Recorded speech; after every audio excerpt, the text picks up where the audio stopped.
Сайн байцгаана уу саруул ухаанд монголчуудаа. Mono English Bookstore-тай хамтран хүргэдэг Weekly Book Review эхлэхэд бэлэн болсон байна. За, энэ удаа мэдээ сэтгэл зүйчтэй орсон, сэтгэл зүйчтэй маш гоё дугаар болсон гэж найдаж байна. Тэгээ тэр утгаараа ч гэсэндээ хэрхэн идэгрэх вэ? This is how you heal гэд Brianna Wiest-ийн номыг ахин та бүхэндээ бас хүрэхэд бэлэн болсон байна. Хэрвээ санаж байгаа бол 101 essays that will change the way you think гэд Brianna Wiest-ийн номыг бид нэр өмнөөс ревю хийжсэн. Тэгээд тухайн үедээ ярьжсэн санживл маш энгийн энэ хүний ингээд үндсэн ингээд нөгөө суур философи, суур логик нь маш энгийн тайлбаруудтай байсан. Тэгээд тэгсэн чинь энэ номноос яг адилхан юм байна.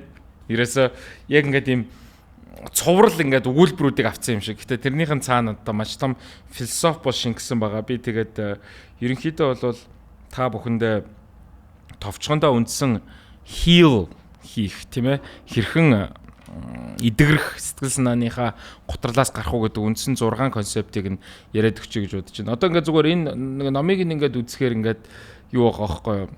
Одоо хэрхэн одоо тий цэвэр агаар амьсгалах уу, шөнөөрөө унтах уу, тэр юу руугаа барьаа руугаа ороогүй байгаа нүг байдалтайгаа хэрхэн дасан зохицох уу, хэрхэн тэр бариандаа орох уу, зүгээр сэлгүүцэж явдаг момент гэж бол одоо байдгүй талаар тий энэ бол богны гүйлт биш уртын хугацааны марафон гэдэг тийм үндсэн ойлголтыг үл ярьж байгаа.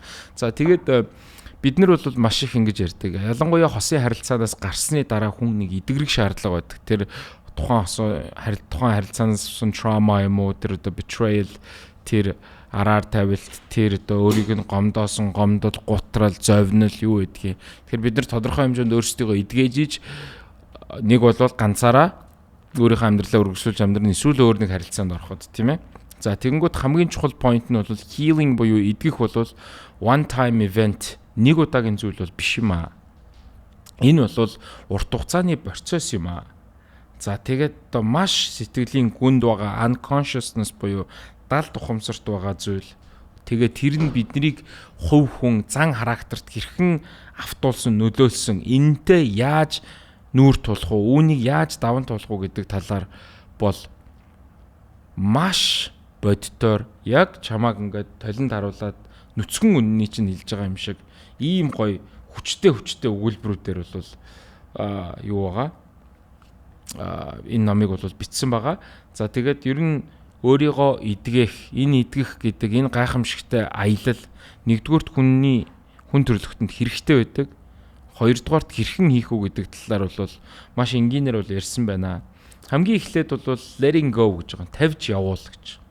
За тэр биш үү те тавьж явуулах дээр нөгөө сая дэлгэр минь бит хоёрын ярьсан self acceptance, өөрийгөө хүлээн зөвшөөрөх, authenticity буюу яг өөрөө хэн бэ, байгаа байдал нь дахин давталшгүй өгөгдлөн гэдгээ ойлгож авах. Тэгээ маш жижигхэн дадлууд өглөө босоод ороо хураах бол нэг маш том зүйл байгаа. Энэ бол зүгээр хүний сэтгэл санаа тогтвортой байхад өрөө нь адаглаа цэвэрхэн байдгаа гэдэг л утга санааг илэрхийлж байгаа. Иймэрхүү жижиг практисууд. За тэгээд чамд үйлчлэхгүй байгаа бүх зүйлсийг тавьж явуулах гэж байгаа. Энэ нь шүү дээ те хүмүүсийг хэрэггүй, итгэл үнэмшлийг, хүлээлтийг, амин чанаруудыг эдрийг барайлах юм бол илүү их зовно гэдэг л санаа. Нэгдүгээрт нь тавьж явуул. Хоёрдугаарт нь ахаад нөгөө хүлээн зөвшөөрөх гэдэг. Энийг бол бүр дэлгэрүүлээд оруулаад ирж байгаа юм л да. Хүлээн зөвшөөрөх гэдэг бол ерөөсөө буцаад чи хэн бэ гэдэг хөрсөн дээрээ буу гэдэг утга санааг бол бас илэрхийлж байгаа. Чиний өөрийн гэсэн дур хүсэл, үнцэн, инстинкт бусдын чамаас хүлээж байгаа зүйл чиний энэ яг зүйл чинь яг юу юм гэдэг. За тэгээд дараагийнх нь нөгөө жижиг үйлдэлүүд гэдэг. Тэгэхээр ерөөсөө ингээ нөгөө micro choice гэж ярьдаг да. Сайн нэг ороо хураах гэдэг жисэн. Тэгэхээр энэ дээр бол зүгээр өөрийгөө хайрлах, өөртөө анхаарал тавих, өөрийнхөө юунд дуртай, юунд дургуг илүү сайн бясалгаж ингэж тархиас сонсох. Энэ байдал бол их чухал юм байна гэж. За тэгээд healing гэдэг энэ зүйл маань очих газар биш ээ. Энэ бол байнгын аялж явах аялал юм аа. Зүгээр ингээ очтгоо. Тэр growth, ахиц тийм ээ. За тэгээд өөрчлөлт, өөрийгөө танин мэдэх бүр ингээд энэ бүх зүйл амьдралд чинь тохиолдсон хамгийн муухай, хамгийн том зовлонгийн дараа өөрөө ингэж одоо өсч тороож байгаа байдал бол маш чухал. Энэ замнал нь өөрөө чухал. Тэрнээс биш нэг газар очиод гоё болчтгүй гэдэг санааг хэлж байгаа. За тэгээд үнэтэй адилаар 5 дахь гол чухал point нь болохоор embracing change and uncertainty буюу өөрчлөлтийг нандинж авах. Үл мэдэгдэх зүйлд талархах. Бид нар үл мэдэгдэх зүйлээс маш их айдаг.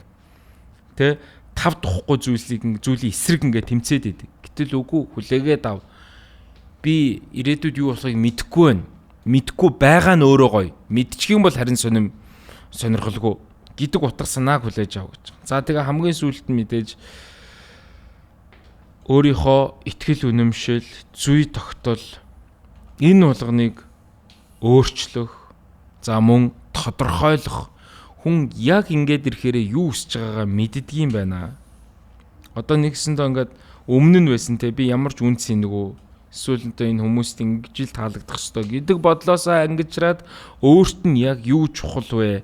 Мөн өөртөө ямар хязгаарыг тавих вэ гэдэг энэ байдал бол heal хийх буюу бүрэн идэврэх, бүрэн ангижрах ийм гоё утга санааг шингээсэн ном. Жинхэнэ утгаараа table book ном. Яагаад вэ гэхээр хаанаас нь ч уншсан маш хэрэгтэй зөвлөгөөнүүд байгаа.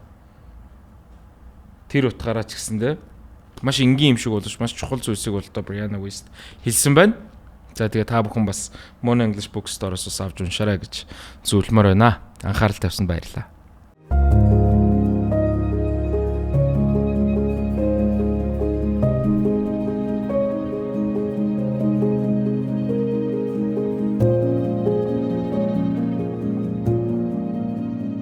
Мэдлэгээр чигүүрлээ. Mono English Bookstore.